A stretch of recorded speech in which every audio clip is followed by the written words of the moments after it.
Assalamualaikum warahmatullahi wabarakatuh. Alhamdulillahilladzi an'amana bi nikmatil Islam wal iman wal ihsan wa nikmati syahri Ramadan. Assalatu wassalamu ala habibina sayyidina Muhammadin wa ala alihi wa ashabihi ajmain, amma ba'd. Anak-anakku sekalian, peserta didik Al-Fityan Sultan Tangerang, wali murid, rekan-rekan guru karyawan dan kaum muslimin semuanya, semoga Allah Ta'ala senantiasa menerima amal ibadah kita. Di kesempatan yang sangat berharga ini, kami ingin menyampaikan sebuah kutub dengan tema Islam, Iman, dan Ihsan.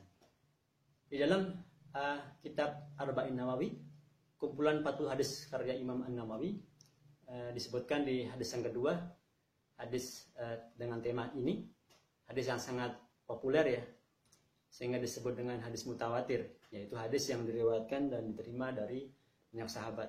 Dikatakan ada sampai 8 sahabat yang meriwayatkannya. Ada sahabat Umar, ada sahabat Abu Hurairah, ada Ibnu Abbas dan lain sebagainya.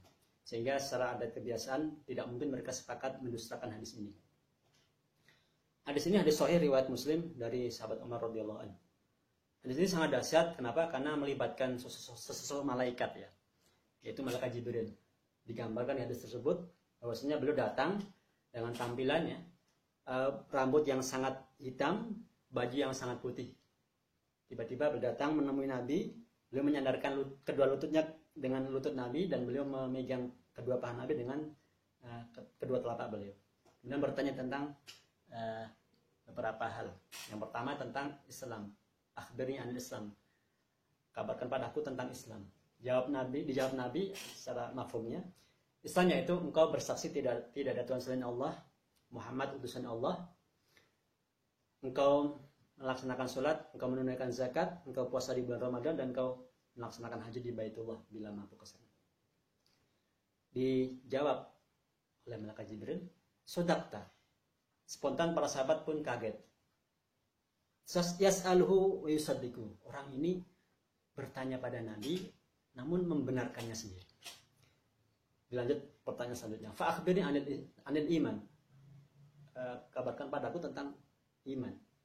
Dijawab oleh Nabi, iman yaitu engkau percaya pada Allah, pada malaikat-malaikatnya, pada kitab-kitabnya, pada utus-utusannya, kepada hari akhir, dan percaya kepada takdir buruk atau takdir baik.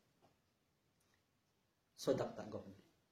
Dan lanjut pertanyaan ketiga, fa akhbirni anil ihsan. Kabarkan padaku tentang ihsan. Jawab Nabi, ihsan adalah anta'budallaha, engkau menyembah Allah, ka'annaka tarahu, seakan-akan kau melihatnya.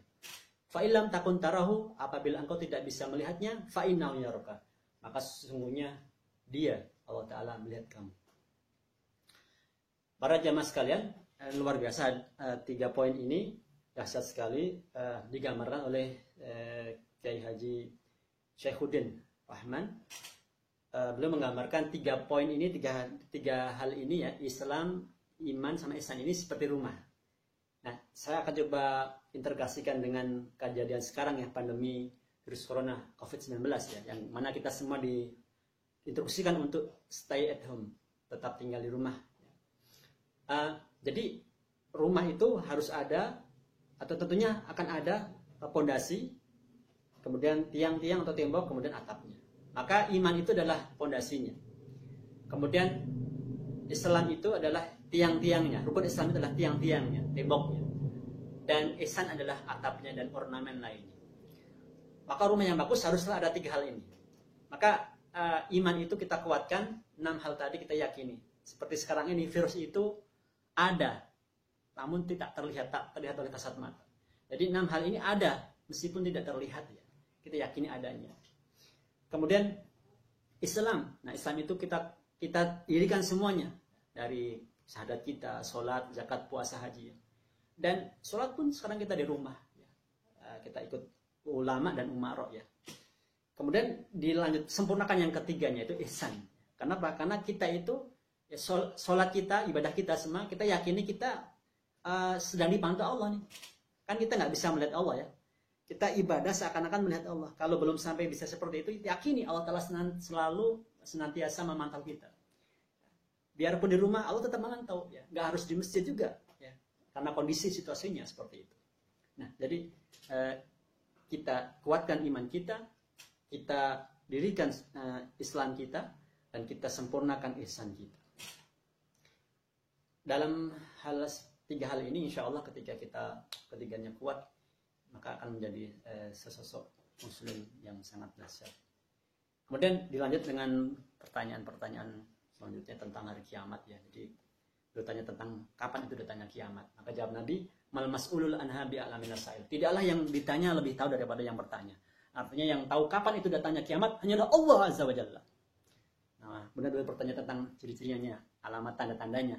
Jadi beliau jelaskan tanda-tandanya yaitu akan seorang budak melahirkan tuannya. Jadi memang maksudnya nanti akan terjadi lagi zaman di mana akan ada perbudakan kembali, sehingga dia itu melahirkan tuannya. Artinya tuannya itu nanti ada bab hukum milkul yamin ya.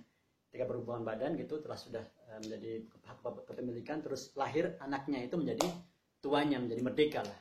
Ada yang lagi mengatakan ini kinayah saja, jadi maksudnya nanti akan orang-orang pada durhaka pada orang tuanya, anak-anak durhaka pada orang tuanya, ini menjadi ciri-ciri kiamat. Dan ini belum menjelaskan lagi, ciri-cirinya adalah ketika ada seorang miskin ya, telanjang, tidak beralas kaki ya, pengembala kambing, mereka berlomba-lomba membangun bangunan. Artinya dijelaskan dalam syarah Al-Wafi itu yaitu in'ikasul umur ya, artinya urusan menjadi terbalik gitu. Orang-orang yang tidak kompeten di sana, bukan ahlinya, itu diserai urusan ya. Idza usidal amru li ghairi amrihi fa'tadri sa'ah. Ketika satu perkara diserahkan, satu urusan diserahkan kepada orang yang bukan ahlinya, maka tunggulah kehancurannya. Nah, poin-poin lain di dalam hadis ini juga mengajarkan metode belajar. Jadi memang sahabat Jibril tadi bertanya ya, padahal baru tahu gitu. Jadi ini dijelaskan di situ, termasuk metode yang bagus, sangat bagus sekali adalah metode tanya jawab. Dan juga boleh ya kita misalnya meskipun kita sudah tahu nih, kita sengaja bertanya agar orang lain pun tahu. Karena kita menganggap pendengar yang lain belum tahu, kita bertanya meskipun kita sudah tahu ya. Ini bukan untuk mengetes Ustadz, bukan, tapi agar yang lain pun menjadi tahu. Ini juga tidak masalah dengan dalil ini. Ini metode pembelajaran. Para jamaah sekalian, mudah-mudahan kultum singkat ini bermanfaat, dan mudah-mudahan Allah Ta'ala segera mengangkat virus ini ya, sehingga kita semua bisa lebih merasakan beribadah lagi ke masjid dan ibadah seperti tadi saat normal. Mudah-mudahan bermanfaat dan bakal kita semua. Kurang lebihnya mohon maaf. Bila taufiq hidayah, usikum nafsi bittaqullah. Wassalamualaikum warahmatullahi wabarakatuh.